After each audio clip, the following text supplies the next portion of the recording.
of courage and inspiration is a powerful testament to living life without apology. Please help me welcome country superstar and my friend, Shelly Wright.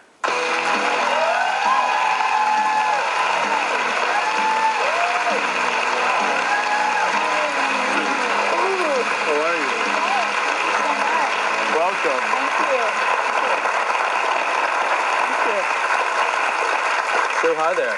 Hi. I'm so happy to have you here. I'm so thrilled to be here. What a day. Well, here's what everybody doesn't know about you is that 90% of your life is spent on a tour bus. A lot of it is. That's true. That's true. We live in tour buses and hotel rooms. Yep. Yeah. So your home's become really a sanctuary for you, which is something that I've always felt really strongly about. And I know my home has been a sanctuary for me in times that I've needed it. But tell me about the meaning of your home for you in the last couple of years. Yeah, my home in Nashville is a place where, and you and I have discussed this a bit privately, I had a breakdown in my home. And it's when I came to a big point in my life. It was my lowest point.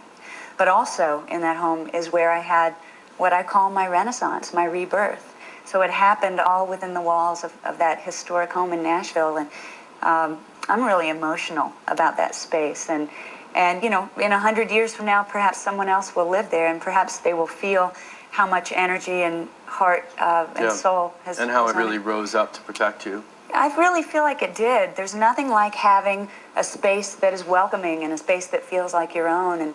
And it provided a lot of comfort for me. And during that breakdown that I had, I wrote my current album, Lifted Off the Ground, in that room. And there's a room that corresponds with it. And that is the room in which I wrote my book. I started the first 100 pages of my book. So the book is like me. All of you are going home with a copy. I just finished reading it.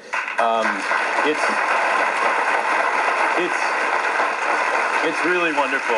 I have to be honest with you. I picked it up and I've read a lot of memoirs, and and a lot of them really are poorly written and didn't hold my attention. And your prose is really beautiful. It's a really beautifully written book. It really is. It's Thank you so much. It's kind of incredible.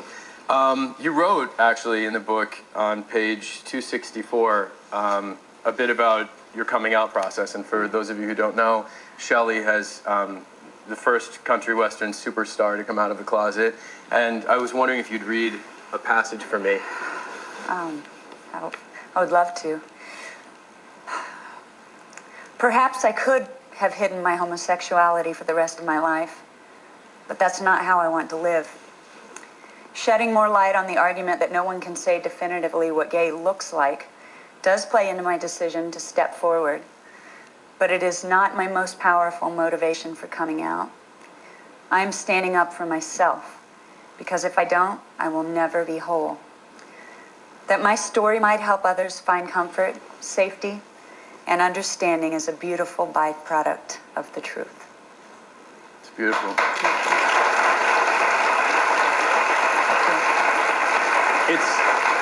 It's been a little while.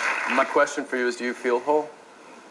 I feel whole now, Nate. I feel, for anyone who's ever hidden anything in their life, and we all have something we try to hide, I see what all the fuss is about. I see what this open living is all about, why everyone enjoys it. I mean, I feel, I breathe deeper, I laugh louder, I sleep better. I have an amazing life, but I can tell you it's been tricky. I haven't had a lot of support in the ways that I thought I might. Then again, I have people reaching out to me from coast to coast, from around the world, who have said, I read your book, and it was like turning the pages of my own story. And even some folks, Nate, have told me that reading my book made them feel so much comfort that it saved their life. You're now using your celebrity in very, very important ways right now. Do you want to tell us a little bit about that? Well, my main motivation for coming out, Nate, was for me, as I mentioned, so I could feel whole. But running a close second in my reason for coming out was I knew that there were young people hurting. And I knew that there were older young people hurting. Because when you wake up every day and you know that a good portion of the world doesn't like you for who you are naturally born to be, it hurts. And kids medicate their pain in different ways, and sometimes they take their own lives. Yep. There's been a lot going on in the press right now, and the upside to the attention is, we do have the attention right now of Middle America, and Yep. so I wanted to hit the ground running when I came out. So I got involved with different organizations prior to my coming out, of course, on the down low, to make sure that when I did come out, I could be effective in helping young people and helping their parents and their grandparents understand that it's okay if you're gay. You can be a great American, you can be a Christian, you can be an upstanding, healthy citizen like Nate and like me. And so I'm doing my best to do my part, and trying Well, we to... thank you. We really do. Thank you. So coming up, Shelley, of course, we couldn't have Shelley here without having her sing. So she'll be back to sing her hit Like Me, and we'll show what happened when Shelley and I got together to pull off a surprise makeover. We'll be right back. Every student deserves a safe space at school, but many of our youth don't have one. When LGBT students know that they have somebody to turn to, they are able to learn and they won't give up.